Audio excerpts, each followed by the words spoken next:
ICC টি-20 men's বিশ্বকাপে India অভিযান শুরু করলো জয় দিয়ে। ইন্ডিয়া প্রথম ম্যাচে আয়ারল্যান্ডকে 8 উইকেটে পরাস্ত করল। ম্যাচটি অনুষ্ঠিত হয়েছিল নিউ ইয়র্ক শহরের নাসাউ কাউন্টি ইন্টারন্যাশনাল ক্রিকেট স্টেডিয়ামে। টসে জিতে ইন্ডিয়া প্রথমে বল করার সিদ্ধান্ত নিয়েছিল।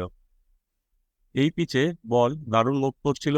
এরকম পিচে জাসপ্রীত বুমরাহর মতো বোলারকে সামলানো যে কোনো ব্যাটারের পক্ষেই যথেষ্ট কঠিন। জাসপ্রীত বুমরাহ এই ম্যাচে দুর্দান্ত বল করলেন। তিনি 3 ওভার বল করে 6 রান দিয়ে 2টি উইকেট নেন। এই ম্যাচে তিনি প্লেয়ার অব দ্য ম্যাচও নির্বাচিত হন। ইন্ডিয়ার বাকি বোলারদের মধ্যে হার্দিক পান্ডিয়া 3টি এবং হরদীপ সিং 2টি উইকেট নেন। মোহাম্মদ সিরাজ এবং অক্ষর প্যাটেল 1টি করে উইকেট নেন। আয়ারল্যান্ডের ব্যাটারদের মধ্যে গ্যারেথ ডেলানি কিছুটা সফল হলেন। তিনি 14 বলে 26 রান করে রান আউট হয়ে যান। আয়ারল্যান্ড তাদের ইনিংসে কখনোই বড় কোনো পার্টনারশিপ করে উঠতে পারেনি। তাদের সর্বোচ্চ পার্টনারশিপটি ছিল 27 রানের, যেটি তারা নবম উইকেটে করেছিল।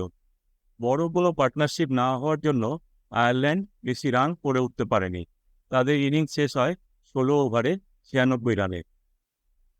ইন্ডিয়ার হয়ে ওপেন করতে আসেন রোহিত শর্মা ও বিরাট কোহলি। বিরাট কোহলি আউট হলেন ইনিংসের 3য় ওভারে।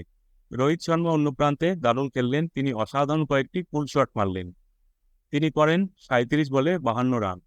তিনি সম্ভবত হাতে ব্যথার কারণে রিটায়ার্ড হার্ট বা অবস্থিত হন। এরপরে ফার্স্ট ডাউনে ব্যাট করতে আসা ঋষভ পান্তের কথা বিশেষভাবে বলতে হয়। তিনি এই ম্যাচে অসাধারণ খেললেন। তিনি 26 বলে 36 রান করেন। আর ইনিংসের 13তম ওভারে রিভার্স কুপে একটি 6 মেরে ইন্ডিয়াকে জয়ের লক্ষ্যে পৌঁছে দেন।